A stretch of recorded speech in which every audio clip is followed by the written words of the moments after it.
गोफनगुंडा सतीश सातोनकर लिखित मराठवाडा मुक्तीसंग्रामाची गाथा आणि शिवसेनेच्या जन्माची कथा. प्रकाशक the Deccan Lion Publishers, Parbhani. अभिवाचक नरेश गुंड. ऐकूयात गोफनगुंडा. पूर्णेचे विठ्ठलदास राठोड काका 1985 ते 1995 या शिवसेनेच्या संघटनात्मक जडणघडणीच्या काळात जे अमृतमंथन झाले त्यातून जी रत्ने बाहेर पडली त्यातीलच हे एक अतिमौल्यवान आगळं वेगळं रत्न. लहान मुलालाही त्याच्या भाषेत त्याच्या इतकंच लहान होऊन समजावून सांगण्याची आणि त्याला समजून घेण्याची या माणसाला जी हातोटी होती ती बेजोड. सतत हसतमुख राहणे, अतिशय संकटमय काळातही हलके फुलके वातावरण कायम ठेवत कामाचा उरक एक हाती पार पाडत अवघड कामालाही अशक्य कार्यालाही लीलया शक्य करत हे काम किती सोपं, सरळ आणि सहज होतं हे न बोलता आपल्या कृतीतून, कष्टाळू स्वभावातून, तर न बोलता कधी कधी देहबोलीच्या भाषेत ते सांगण्याचा प्रयत्न करत. शिवसेना संघटनेच्या काळामध्ये दिवसाचा रात्र आणि रात्रीचा दिवस कोणत्याही प्रहरी शाखा उद्घाटनासाठी सदैव तत्पर सज्ज राहत. दारी आलेल्या कार्यकर्त्याला गोडधोड 2 घास खाऊ घालत, पितळेचा तांब्याभर पाणी आणि लगेच त्याच्या हातात गरम गरम चहा.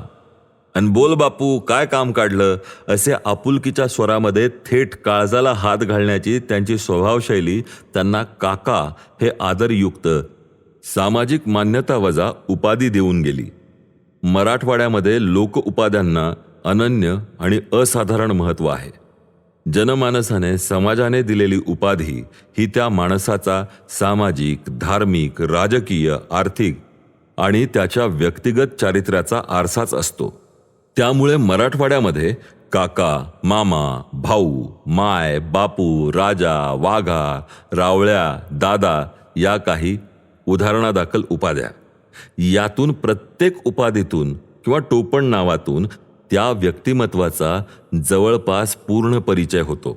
उदाहरणार्थ, ग्रामीण भागात आजही दादा आले असं जर कोणी म्हटलं तर घरातील मूल चिडीचूप, तर इतर मंडळी सावधान मुद्रेत सावध होतात. थोडक्यात घरात ठीक आहे, परंतु नात्या गोत्याचा काहीही संबंध नसताना अशी उपाधी मिळणे हे त्याहून कठीण काम. परंतु शिवसेनेचा प्रत्येक संघटना प्रचारक हा लोक आदरास पात्र ठरायचा.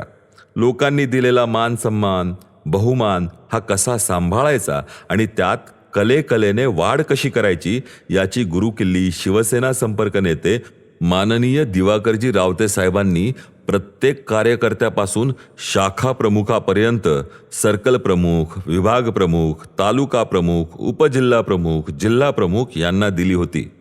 याच गुरुकिल्लीमुळे सामान्य कार्यकर्ता आदरास प्राप्त ठरला. पुढे शाखा उद्घाटनाला स्थानिक महंत, संत, कीर्तनकार, भजनकार आणि साधू महात्म्यांच्या सहज उपस्थित्या वाढत गेल्या. खांद्यावर भगवा घेतलेल्या शिवसेना कार्यकर्त्यांचाही साधू संतांबरोबर सत्कार होऊ लागला. त्यांना त्याच दर्जाने समाज आदरपूर्वक जवळ घेऊ लागला. कार्यकर्ता घडला की त्याला कार्यसिद्धीच प्राप्त होते. एक कार्यकर्ता घडवायला एका संघटनेला किमान 10 वर्ष लागतात.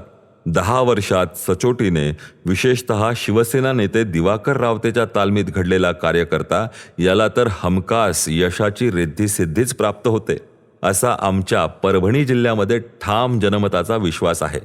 अशा मुशीतून घडलेले ज्येष्ठ कार्यकर्ते विठ्ठलदासजी राठोड काका, सखारामपंत लोहगावकर पेशवे, पाथरीचे जुगनू पाटील, सेलूचे हरिभाऊ लहाने, भरत बोराडे, बजरंग काळे, पंडित अरकुले नाना, सोनपेठचे सदाशिवप्पा कोल्हेकर, मधुकरजी निरपने पाटील, भंडारे भाऊ, दत्तारावजी कदम, मुदगलचे अशोक कुलकर्णी, पाथरीचे चिटणीस बंधू वाकणकर, वालूरचे जोशी, जिंतूरचे सोनी सेठ, मनोहर बनसा, पांडे बंधू, चिद्रवार सावकार, भोगावचे अंबादासराव देशमुख, येलदरीचे चव्हाण, बोरीचे बिहारी राठोड, अशोक चौधरी, झरीचे प्रल्हादराव देशमुख, उत्तमराव माक्कर मोटरीवाले, महेश मठपती, दीक्षित बंधू, गंगाखेडचे श्याम भोसले, अशोक मुंढे, डॉक्टर दिनकर मुंढे, शाहू मुंढे, ज्ञानोबा माऊली बचाटे पाटील, विष्णू फुलवाडकर,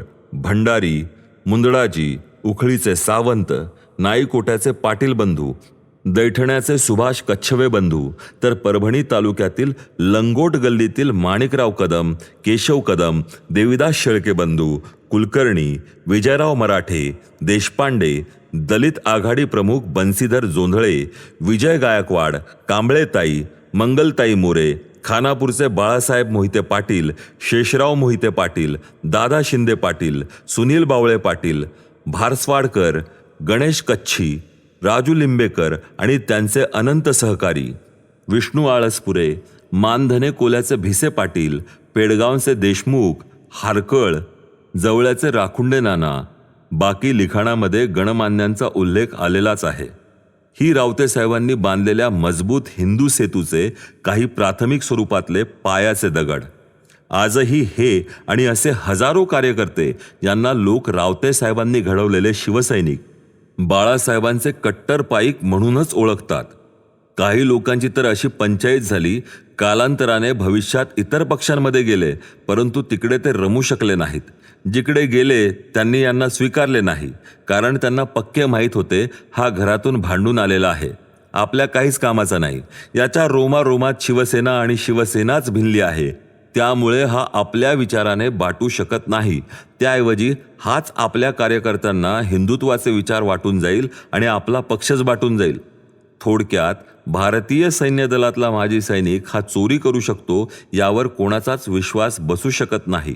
तसाच मूळ शिवसैनिक स्वार्थासाठी, राजकीय पदांसाठी, आर्थिक लालसेपोटी इतर पक्षाचा बटीक होऊच शकत नाही आणि तसे झालेही नाही. आज 30 वर्षांपासून साधा सामान्य शिवसैनिक म्हणून जो निष्ठावंतांचा लोकदरारा आणि आदर कायम टिकून आहे, सत्ता सोपान प्रपंचाच्या पलीकडे गर्व से कहो हम हिंदू है या शिवसेना प्रमुखांच्या हाकेला ओ देत स्वतःला आजन्म शिवसैनिक म्हणून त्या परिवर्तनाच्या अग्निकुंडात उडी घेतलेली पिढी लोकांनी कितीही टोमणे मारले, प्रसंगी अपमानित केले, तरी ते शिवसैनिक म्हणूनच समाजात वावरले आणि शिवसैनिक या लोक उपाधीस पात्र झाले. यातच त्यांना आजही धन्यता वाटते.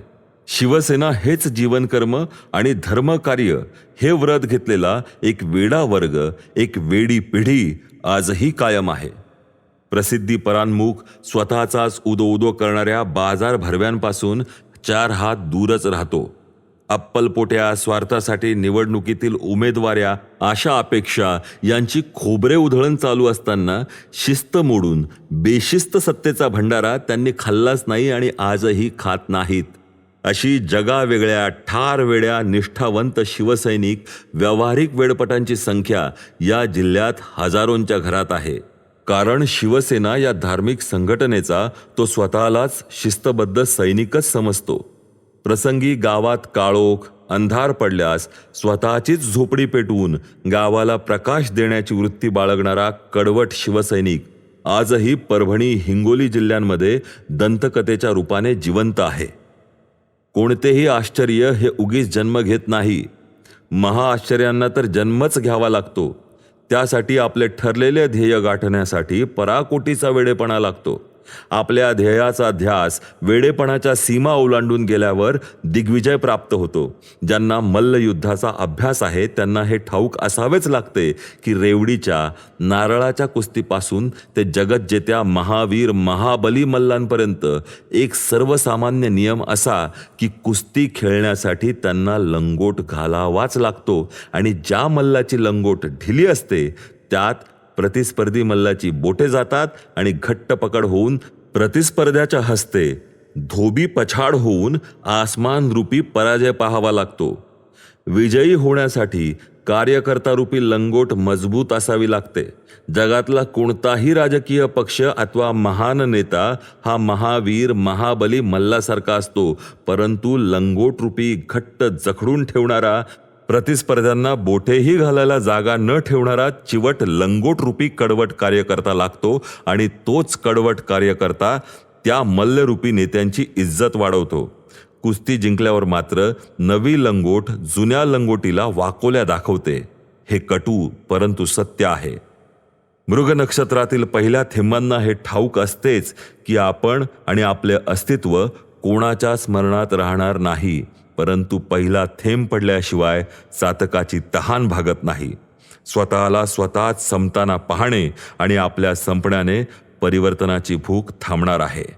म्हणून स्वतःच्या कुटुंबाची, स्वप्नांची होळी करणाऱ्या हजारो निष्ठावंत कार्यकर्त्यांना आपण ध्येयवेडे नाही तर काय म्हणायचे?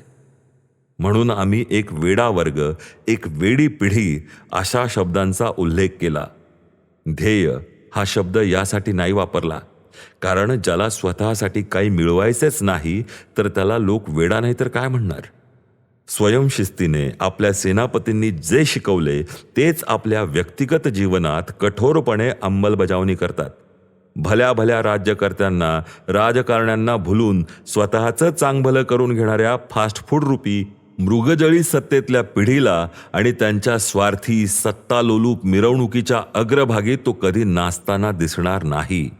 एखाद्या गोष्टीमुळे कोणी त्याचा अपमान केला तर पोतराजासारखा आत्मक्लेश सहन कसा करायचा, तोंड बंद करून स्वकीयांच्या यातनाही काहीच न बोलता सहन करण्याचे कटू प्रसंगही नंतरच्या काळात त्यांच्यावर शेकडो प्रसंग आले.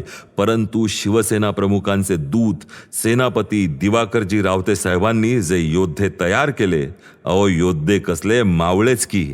आधुनिक काळातले हिंदुत्वाचे सच्चे पाईकच हे वाचणाऱ्यांना प्रश्न पडत असेल की असं काही असतं का, हे खरं आहे का, असं घडू शकतं का, या सर्व प्रश्नांची उत्तरं परभणी लोकसभा मतदारसंघातील 1988 ते 89 पासून 4 खासदारांनी सत्ता उपभोगून पक्षांतर करून शिवसेनेतून काँग्रेसवासी झाले एकानंतर एक.